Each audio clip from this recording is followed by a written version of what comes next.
SVS is known for their subwoofers. They are a subwoofer brand that happens to sell speakers, while Klipsch is a speaker brand that happens to sell subwoofers. And the general question is, should I buy a subwoofer brand or a speaker brand's subwoofer? Well, let's talk about that today. If this is your first time visiting the Home Theater Hobbyist channel, welcome. If you enjoy videos like these, click that subscribe button and that notification bell so you can be alerted anytime we upload new content. As I said in the intro, today we're going to be comparing the Klipsch SPL-100 versus the SVS PB-1000. They are both 10-inch front-firing drivers, they're both ported, they both have Class D amplifications, and they both cost about $500. And that's basically where the similarities end. But before we get too far into this, I do want to make mention that the Klipsch was sent to me as a review unit from Worldwide Stereo. They are a home theater retailer. So if you want to find out more about them, click one of those links in the description below.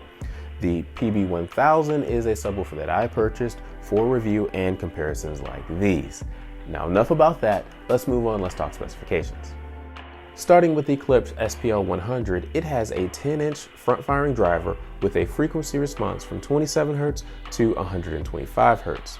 The Class D amp outputs 200 watts RMS and 450 watts of peak power. It is approximately 16.5 inches tall by 17 inches deep by 14 inches wide, and it weighs 37 pounds. It features a front-firing rectangular slotted port. Moving on to the SVS PB-1000, it too has a 10-inch front-firing driver. It has a frequency response from 19 Hz to 270 Hz. The Class D amp outputs 300 watts RMS and 700 watts of peak power. It stands just under 19 inches tall, 19.5 inches deep, and 15 inches wide. It weighs 46 pounds. It features a single 3.5-inch circular port in the front. Now that you've heard the specifications for these two subwoofers, you can tell there are differences, but obviously specs don't tell the whole story. So we're going to break this down in a few different categories, talking about the differences and the similarities, and I'm going to tell you which I prefer in each of those categories. Stay tuned to the end because I'm going to also give my overall recommendation, and you'll see exactly which one I would pick for most homes, but there are a few caveats. The first category we're going to talk about is design, and as you can see, I have them both here with the grill on. They both have cloth grills. Now the Klipsch has the Klipsch logo on the top, while the SVS has that logo down there at the bottom.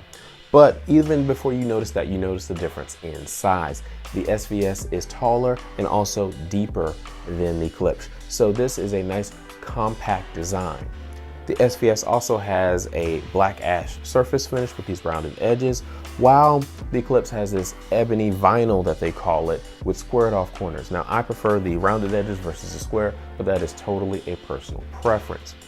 Moving back to the front, as we were talking about with the grills, you'll notice that you can see just a glint of copper back there because you have a copper woofer on the Klipsch, whereas the woofer or the cone on the SVS is all black. So maybe you can see it there, but it's all black. But let's go ahead, let's pull these grills off and we can talk about the differences there. When you pull off the Klipsch grill, you can see through it. It's a nice sturdy grill, it feels good, and it has holes in each of the four corners. That is because it is attached with these little standoffs here on the front of the cabinet. And that is actually different from the SVS. The SVS, when you pull it off, it pulls off easy. It actually has the prongs or standoffs here on the grill, so you push them into the holes. And honestly, I prefer that a little bit. I'd rather push into holes versus having these standoffs permanently on my subwoofer. Now that we have the grill off, you can see the copper ceramic that Klipsch is known for. It gives it nice contrast. I really, really like that look. On the SVS, you see the black cone, but you also see that SVS logo there on the dust cover, and they also have SVS on the surround all the way around the speaker. So it's a nice touch. They both have status lights right there in that top left corner, and they're both ported, but their port designs are different like we mentioned before. The Klipsch has the rectangular slot there, while the SVS has that circular 3.5-inch port there. Now, because it's going with a circular design, I think that is one of the main things that makes this a little bit taller than the Klipsch. The area for those two designs is effectively the same, so you're not getting any benefit between that. Only thing you're gaining is a little bit shorter subwoofer with the Klipsch. From a design standpoint, I picked the Klipsch. I like the copper look here. It's smaller, more compact, easier to put in a lot of different places. It weighs a little bit less, so it's a little bit easier to move around. All of those things are the reason why, from a design standpoint, I actually like the Klipsch more than I like the SVS. Now let's talk features and controls. Both of these have the standard controls that you expect: auto on off, phase adjustment, crossover adjustment, volume adjustment, and they both come with RCA cables for connecting to a subwoofer. Now, one plus that the Klipsch has is it has this WA port here. This allows you to connect to Klipsch's proprietary wireless connection kit. So you can connect your subwoofer wirelessly to your receiver. That way you can move your subwoofer within, I don't know, a 30-35 foot range in your room anywhere you want. So that's cool. But a couple of pluses on the SVS are, one, you get speaker wire connections here for input. And the other thing that I really like is you also have a secondary set of RCA inputs. And really it's an RCA output. So you can connect an additional subwoofer using this connection. That's right, you can go duals from this connection. So you can have your input coming in to the bottom connection and another RCA coming out to another subwoofer. And I really like that.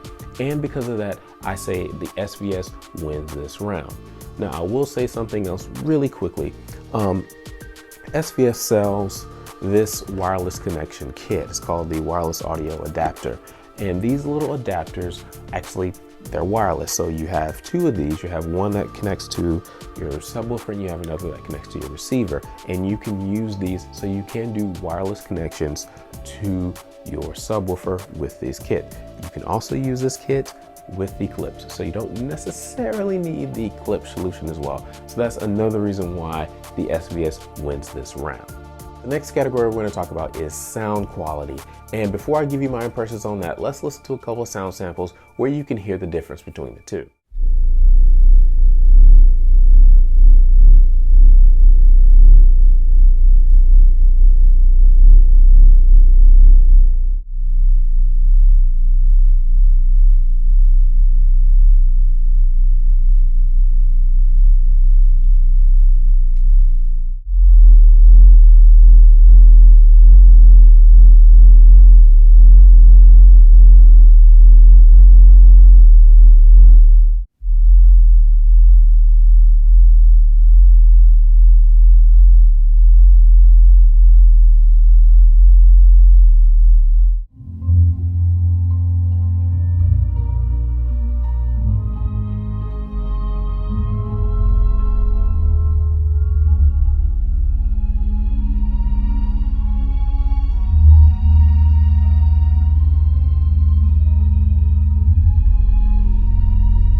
Now that you've heard those sound samples, you've probably already chosen which subwoofer you like the best. But let me give you a couple of thoughts and impressions on these now that I've listened to them for some time in this room.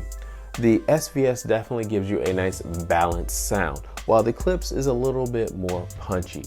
You'll notice more bass detail with the SVS than you will with the Klipsch. The Klipsch does a great job, but there are a few notes in there that you can hear a little bit more with the SVS than you will with the Klipsch.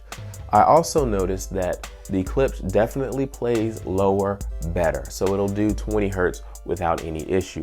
Whereas this strains a little bit at 20 hertz. They both play 25 hertz pretty well, but 20 hertz is out of this one's range, and it's on the box, so it's not anything unexpected. The other thing I've noticed is that this has just a little bit of port noise at 31.5 hertz, whereas this sounds clean all the way through. So overall, I think the SVS is a better subwoofer from a sound quality standpoint. You get more detail, you get nice balanced sound, and it plays nice and deep versus this Klipsch SPL-100. As you can tell from the various wins in the various categories, the PB-1000 wins this competition. It has a more robust feature set, it plays the finer details well, and it plays deeper than the Klipsch SPL-100.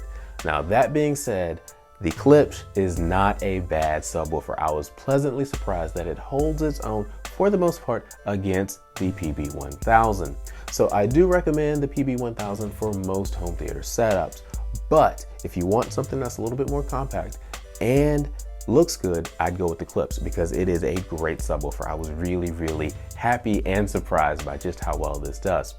Also, if you are in an apartment and you're concerned about annoying your neighbors, I'd also probably go with the Klipsch, because one thing we know about bass is that the deeper bass travels well and it can travel through walls. So unless your apartment is extremely well insulated, those 19 and 20 hertz tones could possibly get through and cause a little issue between your neighbors. So that's not to say that you shouldn't get this if you have that. If you want this, I'd definitely pick it up. But if you're really concerned about that, you can get the Klipsch and not be concerned because this is a great sub.